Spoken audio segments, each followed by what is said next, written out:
I'm just here to say good night. Thank you very much, everyone, for making time to be here today. We really appreciate you being here and being intentional about your development and how you grow. You know, I was reflecting during the week. So there's a book at home called How to Be a Father, and my daughter took the book and she's like, "Why do you read the book?" My answer is, okay, because I want to be a better father.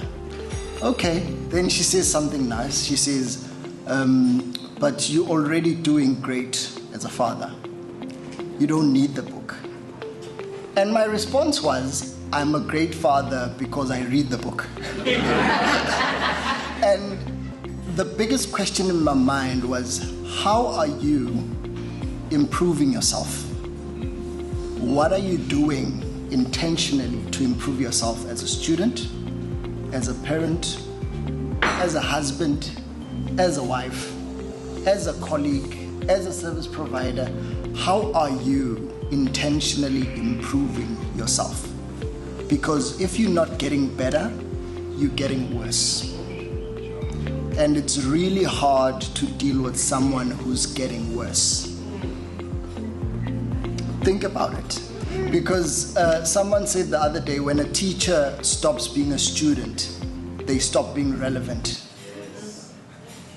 So every time you feel like you've achieved something, that's not the destination. You need to move on to the next level.